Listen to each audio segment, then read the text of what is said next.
Good morning, dear children. Welcome back. I am Sitara, your social science teacher. In today's session, we are going to continue our discussion of Class 6, Term 2, Unit 1 in History, Vedic culture in North India and Megalithic culture in South India. This is part 2 of the video series. Come, dears, let us learn. Before going into today's session, let us have a recap of what we learned in the last one. Dears, in the last session, we discussed about the Vedic age. Vedic age is a period in the history of India between 1500 BC and 600 BC. It gets its name from the 4 Vedas. We also learned that the first phase of urbanization in India came to an end with the decline of Indus civilization. A new era called Vedic Age began with the arrival of the Aryans. They came from Central Asia in several waves of migration through Khyber Pass of Hindu Kush mountains. The Aryans were Indo-Aryan language-speaking semi-nomadic pastoralists. Though cattle rearing was their main occupation, they also practiced slash and burn agriculture. In the Rigvedic times, the Aryan homeland was the Punjab, which was at that time called Sapta Sindhu, the land of 7 rivers. Around 1000 BC, Aryans in India moved eastwards and settled in Indo-Gangetic plain. We also learned about the sources of Vedic literature. It can be classified as Shrutis and Smritis. The Shrutis comprise the 4 Vedas, the Brahmanas, the Aranyakas and the Upanishads. They are considered sacred, eternal and unquestionable. Smriti, on the other hand, is a body of texts containing teachings on religions such as Itihasas, Puranas, Tantras, Agamas. Smritis are not eternal. They are constantly revised.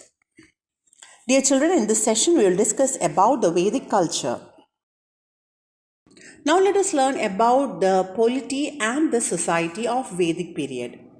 Dear children, the Rigvedic polity was kingship based. The word polity, P-O-L-I-T-Y, polity is an organized society, a state as a political entity. And it was based on a king. There was a king who ruled it. The Kula or clan was a basic unit of the polity. Which was the basic unit of the polity of the Vedic culture? It was the Kula or clan. It was under a head called Kulapati. Who was the head of Kula? It was Kulapati. Several families joined together to form a grama or a village. So there was a clan or a Kula and it was headed by Kulapati, and there were several families joining to form a grama or a village. The grama was headed by Gramani. So it was headed by a Gramani. A group of villages was called Vis or clan and was headed by Vishyapati. So there were a group of villages and it was called as Vis, and it was headed by Vishyapati. Rajan was the head of the Jana or the tribe, and he was addressed as Janasya Gopa or the guardian of the people. So Rajan was the head of the Jana or the tribe, and he was addressed as Janasya Gopa. There were several tribal kingdoms or Rashtras during Rigvedic period.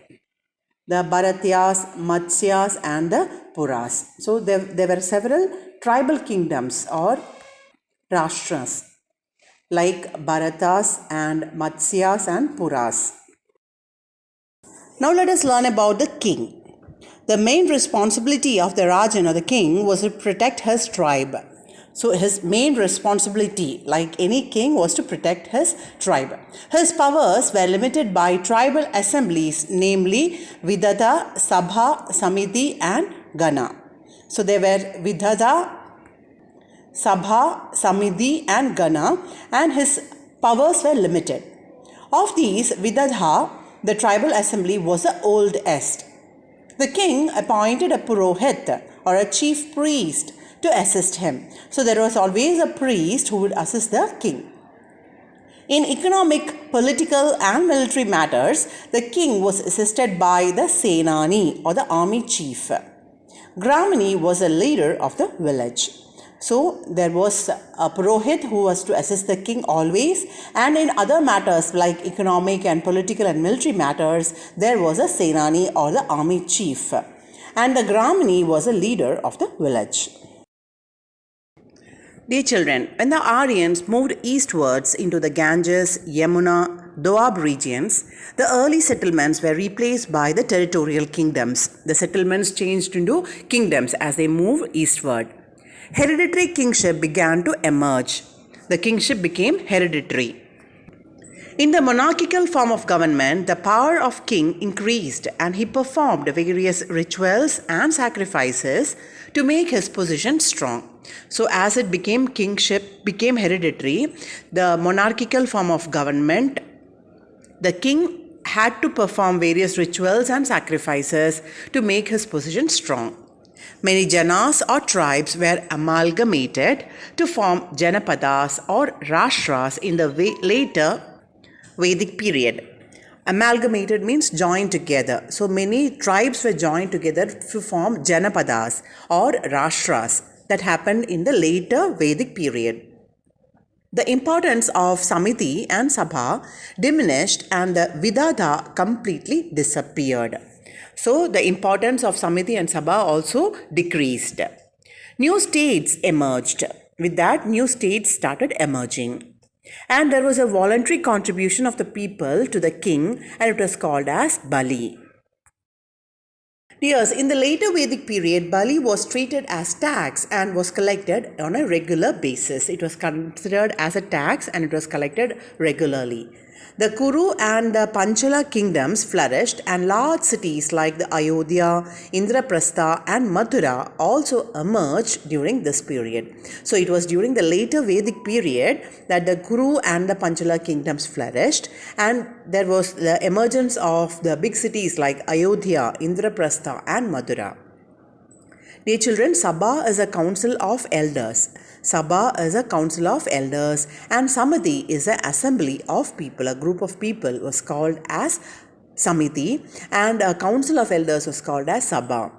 And Bali was a tax consisting of 1/6 of the agricultural produce or cattle for a person. So whatever he was producing, whatever cattle he had, 1/6 of that was to be given as tax, and it was called as Bali.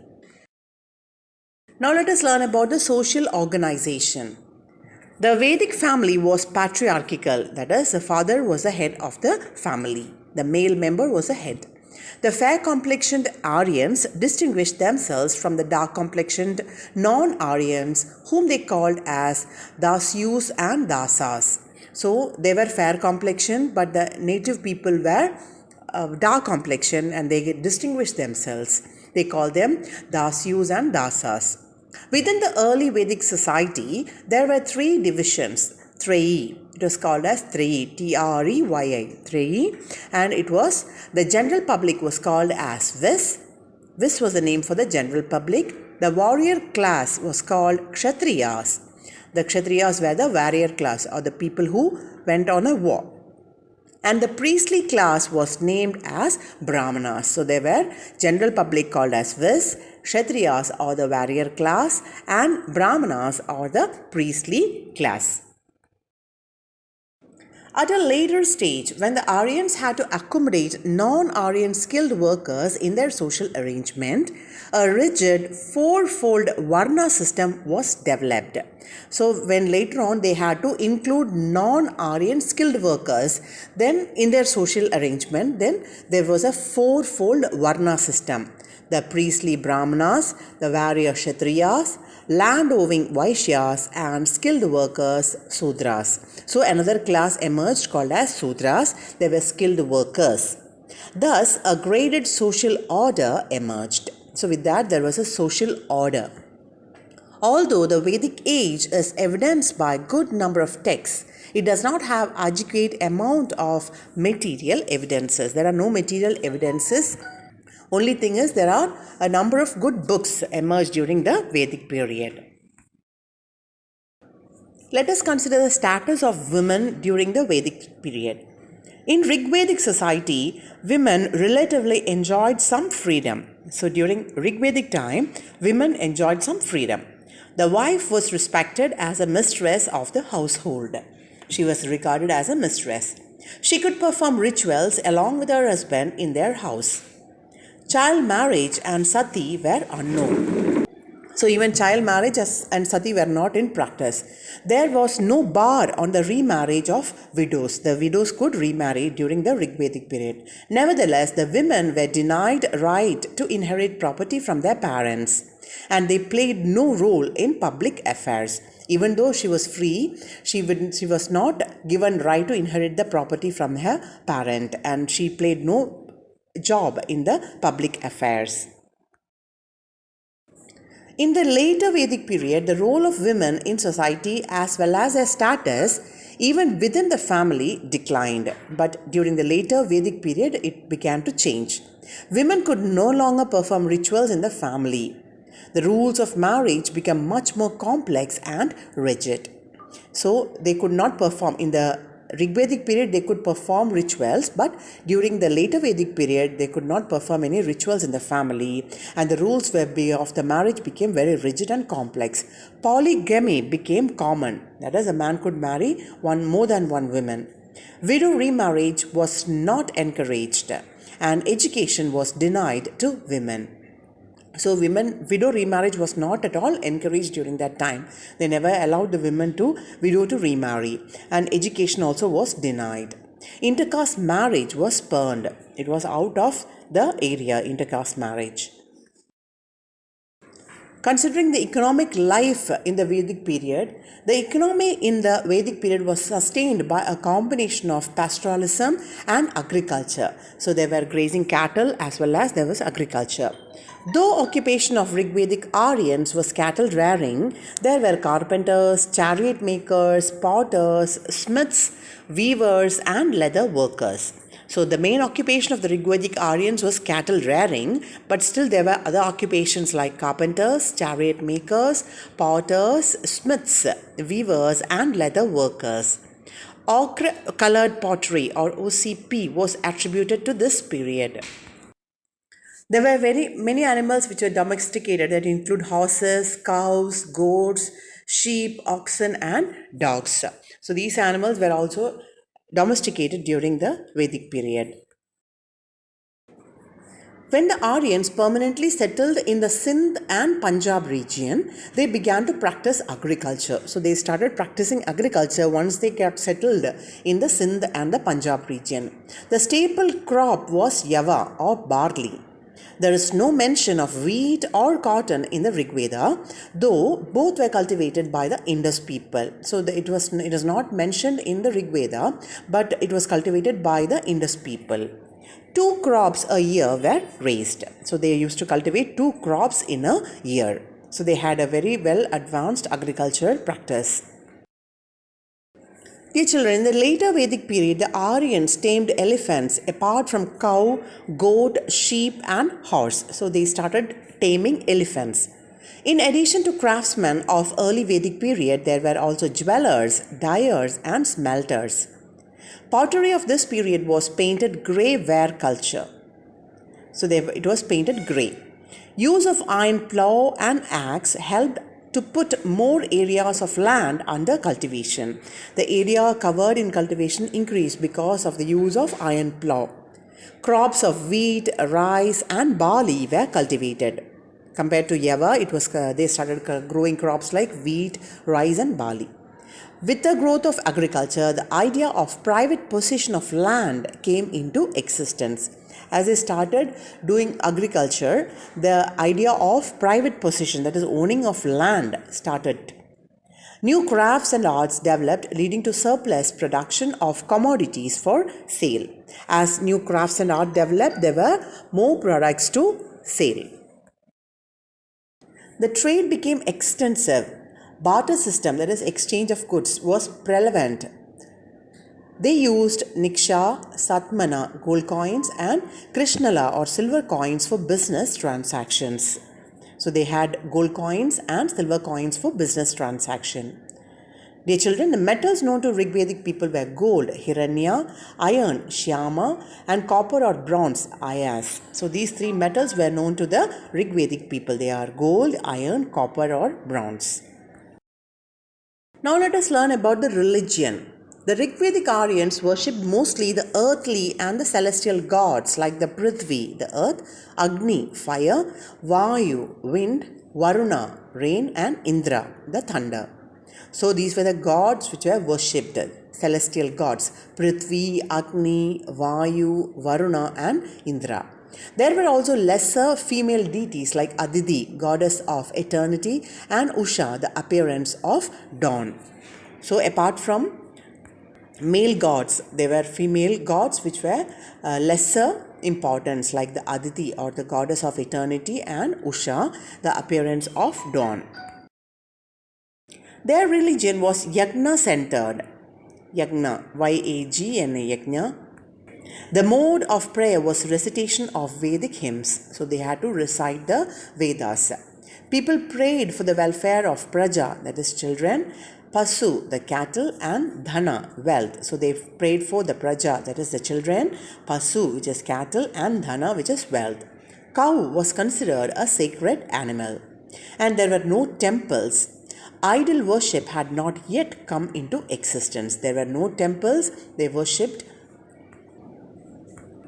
the natural forces. Later on, children, priesthood became a profession and a hereditary one. Later, as the time progressed, the priesthood became a profession and it was considered hereditary. New gods were perhaps adopted from non-Aryans. Other gods were adopted from non-Aryan people. Indra and Agni lost their importance. Prajapati, the creator, Vishnu, the protector, and Rudra, destroyer, became prominent. So three gods became prominent. They were Prajapati, the creator, the Vishnu, the protector, and Rudra, the destroyer. Sacrifices and rituals became more elaborate. So they adopted other gods and then sacrifices and rituals became important. Now let us learn about the education, that is the Gurukula system of education. The Gurukula system is an ancient learning method. So you know that in ancient books we can find about the Gurukulas. The word Gurukula is a combination of Sanskrit word Guru, which means teacher or master, and Kula, which means family or home. So Gurukula is the Shishyas or the disciples resided with the Guru, that is, stayed with the Guru and served them and simultaneously learned and gained knowledge. So the Guru had the disciples along with them and the disciples stayed with the Guru and served the Gurus and learned the knowledge and gained the knowledge. The students received education through oral traditional method, rote learning, and were required to memorize everything. It was just rote learning. As we recite our tables, they were asked to recite it and they had to learn everything by heart. We still follow the method of rote learning, isn't it, children? Some things like tables and alphabets, we learn it by heart. The subjects of study included the four Vedas, Idihasas, Puranas, grammar, logic, ethics, astrology, maths, and military science. So these were the study subjects. They're like the Vedas, Idihasas, Puranas, grammar, logic, ethics, astrology, maths, and military science. The students were also trained to lead a disciplined life. So discipline was very important and they were trained to lead a disciplined life. Only Dvijas could be Shishyas. Dvijas is the Sanskrit main word which means twice born. That is, members of three upper varnas or social classes, the Brahmanas, Kshatriyas and Vaishyas, whose sacrament of initiation is regarded as a second or spiritual birth. Only these people could take up the education. No woman could have formal education. Women was not allowed to have a formal education in Gurukula system. Now let us learn about the age-based ashramas.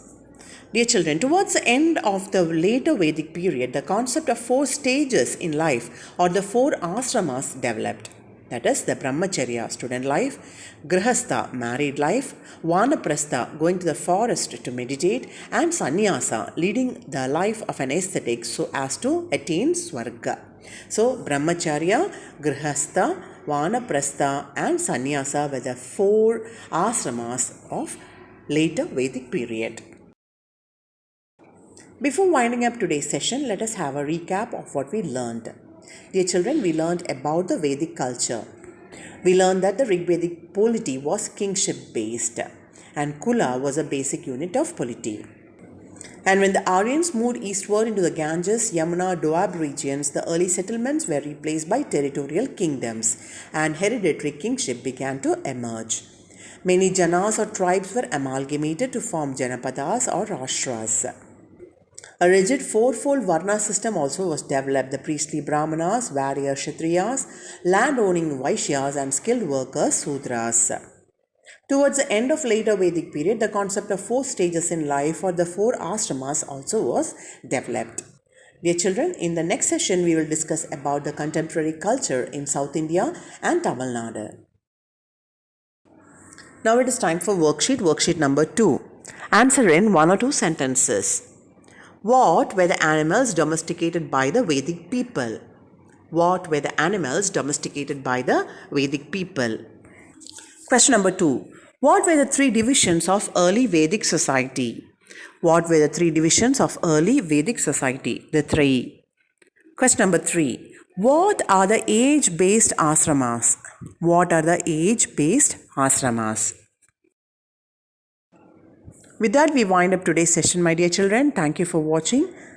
For more videos, please subscribe our YouTube channel, youtube.com/Samachir Kalvi Guide. Thank you. Stay blessed.